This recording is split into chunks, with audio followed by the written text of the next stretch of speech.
আজি মই উপস্থিত আছিলোঁ মঞ্জিৰা নৃত্যশালাৰ উদ্যোগত আয়োজিত এই কত্থক কৰ্মশালাৰ অন্তিম দিনা অৰ্থাৎ 11 জুলাই। অনুষ্ঠানটোৰ নাম আছিল লেহেৰ কত্থক ৱৰ্কশ্বপ 2026। এই অনুষ্ঠানটিত অতিথি হিচাপে উপস্থিত থাকিবলৈ পাই মোৰ বাবে সঁচাকৈ এক স্মৰণীয় অভিজ্ঞতা হৈ ৰ'ল।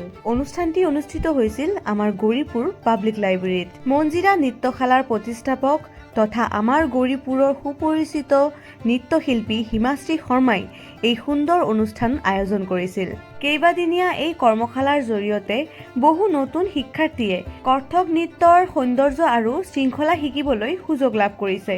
মই যেতিয়াই অনুষ্ঠানস্থলীত উপস্থিত হৈছিলোঁ তেতিয়াই সকলোৰে আন্তৰিক আদৰ সন্মান আৰু মৰমে মোৰ মন জয় কৰিছিল।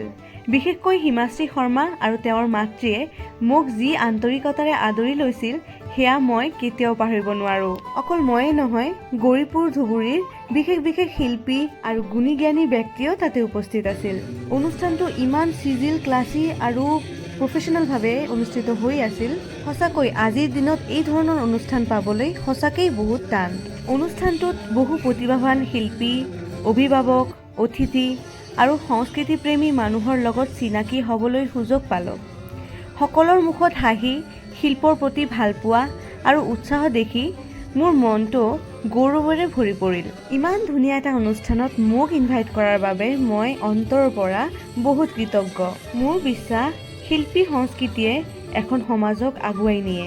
গৌৰীপুৰৰ দৰে সৰু ঠাইতো এনেধৰণৰ সাংস্কৃতিক অনুষ্ঠান বাৰে বাৰে অনুষ্ঠিত হোৱা উচিত।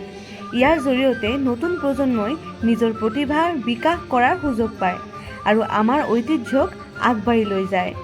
হিমাশ্ৰী শৰ্মা আৰু মঞ্জিৰা নৃত্যশালাৰ সমগ্ৰ পৰিয়াললৈ মোৰ অন্তৰৰ পৰা শুভেচ্ছা আৰু অভিনন্দন। আপোনালোকে এনে সংস্কৃতিক সেৱা কৰি যাওক আৰু বহুত নতুন শিল্পী গঢ়ি তোলক, সুস্থ স্বাভাৱিক সমাজ এখন গঢ়ি তোলক, এয়াই মোৰ শুভকামনা।